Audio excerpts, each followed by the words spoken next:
जो ज़ेलेंस्की थे उनके इस कॉन्फिडेंस की वजह इन्हीं यूरोपियन लीडर्स को उनके पीछे खड़े होना था। यूरोप के 27 देशों ने भारत की शरण लेने का फैसला किया है। ट्रंप की नई धमकी ने इन देशों को और बड़ी मुसीबत में डाल दिया है। यूरोप परेशान, क्या पाकिस्तान को भी रेडी होना चाहिए? यूरोपियन यूनियन को अब एक नए, भरोसेमंद और बड़े व्यापारिक साझेदार की जरूरत है और यही वजह है कि यूरोप के 27 देश भारत की ओर रुख कर रहे हैं। डिप्लोमेटिकली इस तरह की आपने कभी मंजर देखा किसी स्टेज पर, वो भी एक इतना बड़ा ऑफिस हो? यूरोपियन यूनियन की जो चीफ है उन्होंने भी विजिट किया भारत को।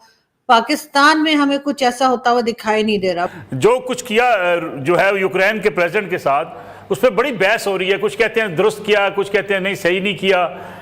आपको क्या लगता है वहां की जो जर्नलिस्ट कम्युनिटी है इसको कैसे देख रही है? ट्रंप साहब ने कहा कि हर एड रोक दो, एक पैसा भी मत दो, और ईयू के पैसे पे नहीं लड़ सकते। ये मैं आपको दे दूं, ईयू के दम पे और यूरोपियन यूनियन के पैसे पे ये नहीं लड़ सकते। नहीं, मेरा ख्याल है असेसमेंट उसकी ये थी कि कोई शायद डोनाल्ड ट्रंप को मनवा ले।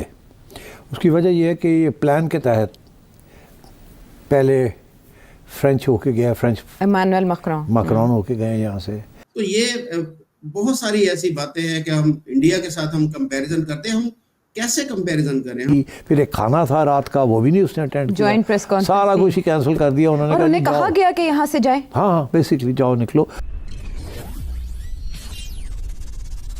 नमस्ते दोस्तों, जय हिंद।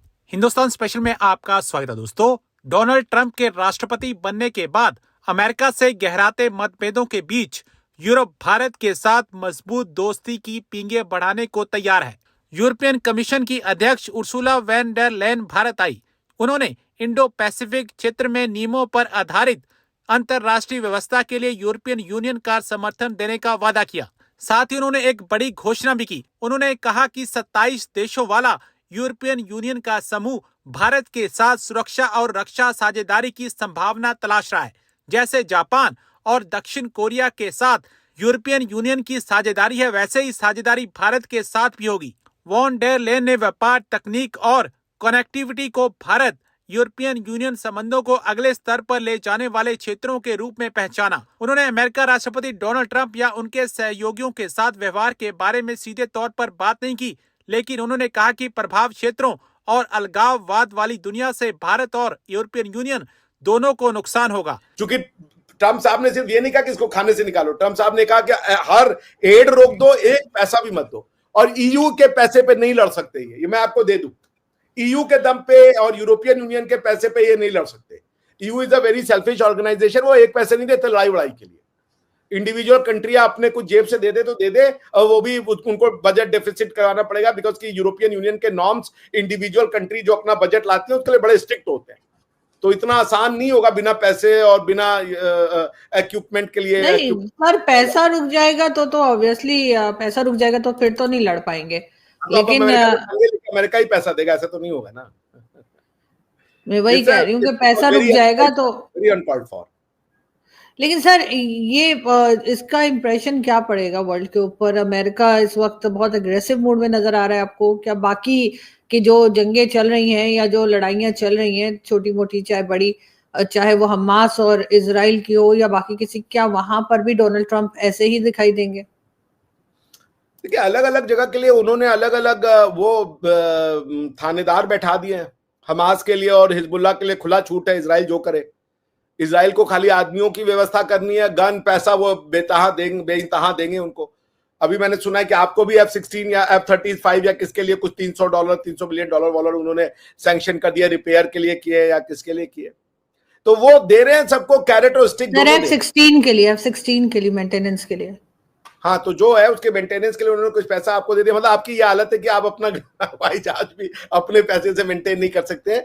जीने की इच्छा मेरी खत्म हो चुकी है। एनीवेज, आपके साथ बड़ा मस्त है कि हमें पहले वो दो F-16, उसका पैसा भी दो खरीदने का, उसके बाद उसको मेंटेन करने का भी पैसा दो, और उसमें चलाने के लिए हमको हथियार भी तुम ही दो, और उसके बाद हम तुम ही को डराएंगे।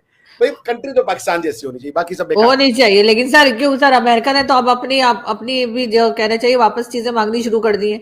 अब देखिए ना, यूक्रेन को कह रहे हैं अब हम पैसा नहीं देंगे तुमको लड़ने का। अफगानिस्तान से कह रहे हैं हम तुम्हारे हथियार छोड़कर आए, वो वापस करो।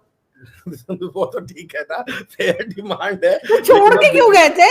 छोड़ के क्यों गए थे? ये क्या बात है? अगर मैं आपके घर में आया, मुझे जल्दी में भागना पड़ गया, मेरी सामान, तो अब आप कह रही छोड़ के क्यों गए? मेरा सामान है। या अल्लाह, कौमुल काफिरीन के साथ ऐसा बर्ताओ? आरजू जी, आपके घर में तो पर्स छोड़ के आने लायक नहीं है, आप कह रही है पर्स छूट गया, मेरा हो गया, छोड़े क्यों?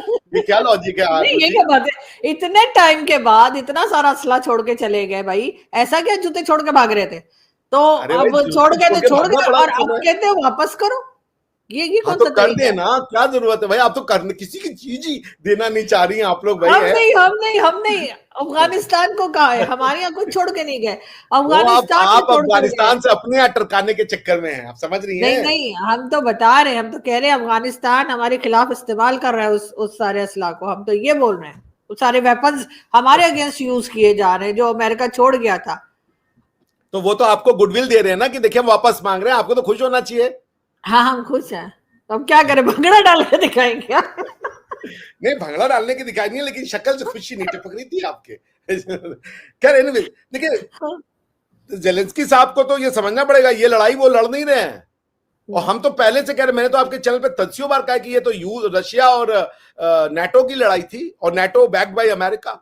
अमेरिका ने हाथ खड़े कर दिया। अमेरिका ने, ये अच्छी चीज भी है कि डोनाल्ड ट्रम्प साहब स्टेट्समैन है भाई, उनको जितना गालियां दिया गया उतने बुरे हैं नहीं। The man is suing for the peace. अगर आप ये लोग जो कि सो कॉल्ड लिबरल्स हैं, पुतिन साहब को गाली दे करके आप पीस करवा लोगे। वो आदमी पुतिन साहब को गाली नहीं दे रहा है और उल्टा पीस करवा रहा है, तो ये लोग उसको गाली दे रहे हैं। ट्रम्प साहब इज ट्रूली ए स्टेट्समैन, और बिल्कुल सही ट्रीटमेंट है। और ये जो सोच रहे हैं जेलेंस्की साहब कि यूरोपियन यूनियन के बूते पर लड़ेंगे, एक आदमी नहीं मिलेगा यूरोपियन यूनियन से लड़ने, और यूरोपियन यूनियन पैसा भी नहीं देने वाला है। ये सारी 5-5, 6-6 ट्रिलियन डॉलर की तो इकोनॉमियां हैं। जर्मनी की इकोनॉमी कितनी है? 5 ट्रिलियन, हमारे बराबर की जर्मनी की इकोनॉमी है। फ्रांस की भी यही 3-4-5 ट्रिलियन डॉलर की इकोनॉमी होगी। कितना पैसा वो आपको दे देंगे? ये अमेरिका है जो 20-22 ट्रिलियन पे बैठा हुआ है, और मोटा मोटा गड्डी आपको पकड़ा रहे, और आप उसको आंखें दिखा रहे हो। You have to come to terms.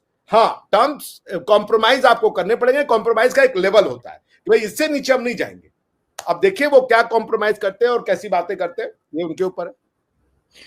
लेकिन सर, फिर भी अगर अब बात की जाए रशिया की, तो आपके ख्याल से अब रशिया अपने आप को कितना स्ट्रांग समझ रहा होगा, इसलिए कि डोनाल्ड ट्रम्प ने तो पूरी तरीके से उन्हीं का साथ दिया है। उनका पूरी तरीके से साथ कैसे दिया? ये तो भाई देखिए, बात जो होगी ना, वो गए, उन्होंने पहले रशिया से बातचीत की, क्योंकि यूक्रेन में के वो अलाई थे। उन्होंने रशियन कंसर्न को पूछा कि आप हमसे क्या चाहते हैं, बिकॉज कि यूक्रेन को, उनको ये लगा था कि जेलेंस्की तो आ जाएगा बोर्ड पे, पुतिन साहब नहीं आएंगे ऑन बोर्ड टू टॉक, और हुआ उल्टा, पुतिन साहब आ गए ऑन बोर्ड।